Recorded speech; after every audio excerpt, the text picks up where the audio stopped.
आज हम एक ऐसे बदलाव की कहानी देखने वाले हैं जो भारत के शायद सबसे अप्रत्याशित कोनों में से एक से आ रही है। देखिए, ये सिर्फ एक राज्य की कहानी नहीं है, बल्कि ये दिखाती है कि कैसे छोटे-छोटे स्थानीय बदलाव देश की तरक्की और दुनिया के ट्रेंड से जुड़ सकते हैं। तो चलिए इस पूरी पड़ताल की शुरुआत एक सीधे से सवाल से करते हैं। सोच कर देखिए, वो कौन सा राज्य हो सकता है? और हाँ, इसका जवाब शायद आपकी सोच से बिल्कुल अलग हो। ये है वो आंकड़ा 7,37,000 विदेशी टूरिस्ट। अब ये कोई छोटी मोटी संख्या तो है नहीं, ये एक असाधारण बदलाव की कहानी कहती है, एक ऐसी कहानी जो भारत के टूरिज्म के नक्शे को ही बदल रही है। जी हाँ, बिहार 2024 में विदेशी सैलानियों के आने के मामले में भारत का टॉप राज्य, और यही है आज की हमारी पड़ताल का मुख्य विषय, बिहार का ये जबरदस्त और अप्रत्याशित उदय। तो सवाल ये है कि आखिर ये हुआ कैसे? बिहार अचानक से विदेशी टूरिस्ट के लिए इतना आकर्षक कैसे बन गया? देखिए, ये कोई महज इत्तेफाक तो है नहीं, इसके पीछे एक सोची समझी रणनीति और कई वजहें हैं जिन्हें हम अब एक एक करके समझेंगे। असल में ये सफलता कई चीजों के एक साथ आने से मिली है। बोध गया तो हमेशा से एक बड़ा सेंटर रहा है, लेकिन अब गया और पटना तक बेहतर हवाई सेवाओं ने खासकर श्रीलंका, थाईलैंड और जापान जैसे देशों से आने वाले तीर्थयात्रियों के लिए यहाँ आना बहुत बहुत आसान बना दिया है। और इसके साथ ही नालंदा और राजगीर जैसे ऐतिहासिक स्थल इस पूरे अनुभव को और भी यादगार बना देते हैं। लेकिन ये कहानी सिर्फ टूरिज्म तक ही नहीं रुकती। बिहार अपनी विरासत को एक मजबूत नींव बनाकर कई दूसरे सेक्टर्स में भी विकास कर रहा है, जिससे एक मजबूत और विविध भविष्य की नींव रखी जा रही है। और ये इसका एक बहुत ही शानदार उदाहरण है।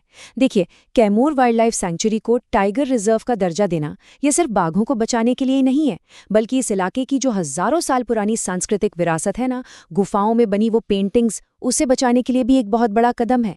यहाँ तो प्रकृति और इतिहास मतलब एक दूसरे में ऐसे गुंथे हुए हैं जैसे शायद ही कहीं और देखने को मिले। अब बात करते हैं इंफ्रास्ट्रक्चर की। इसमें ये राम जानकी कॉरिडोर एक बहुत बड़ा प्रोजेक्ट है। ये सिर्फ एक सड़क नहीं है, बल्कि दो बेहद अहम धार्मिक जगहों को जोड़ने वाला एक कल्चरल ब्रिज है।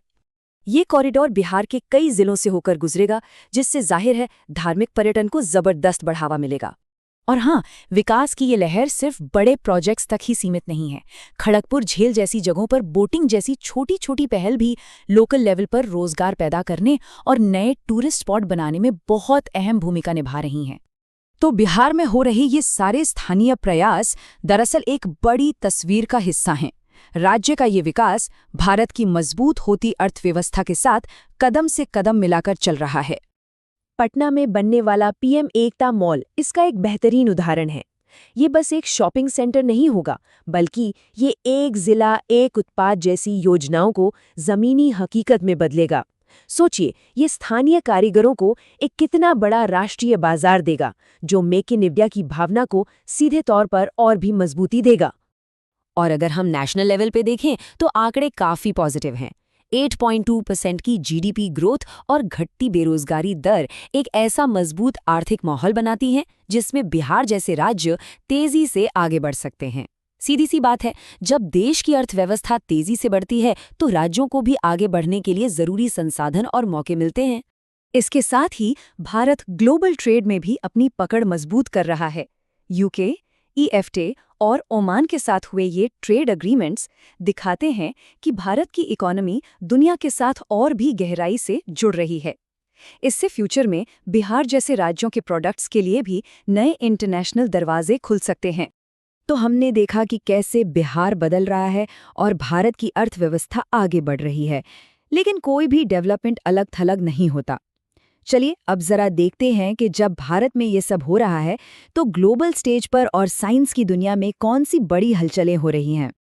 और ये एक बेहतरीन ट्रांजिशन है। पटना का एक इंटरनेशनल स्पोर्ट्स इवेंट होस्ट करना और उसमें भारत का जीतना, ये दिखाता है कि बिहार अब ग्लोबल स्टेज पर भी अपनी मौजूदगी दर्ज करा रहा है।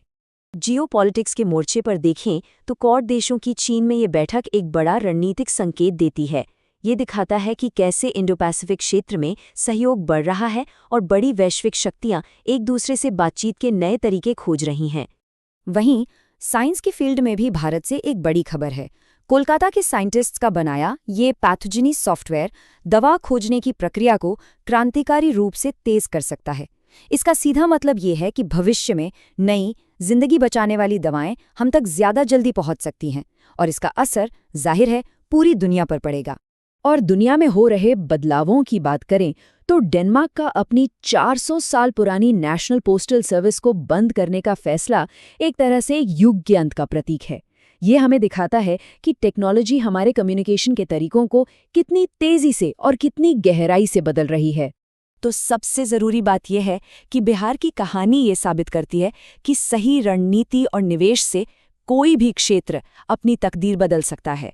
और ये हमें सोचने पर मजबूर करता है कि जब एक प्राचीन नींव पर इतना शानदार नया भविष्य बनाया जा सकता है तो भारत में विकास की अगली महान कहानी कहाँ से उभरेगी।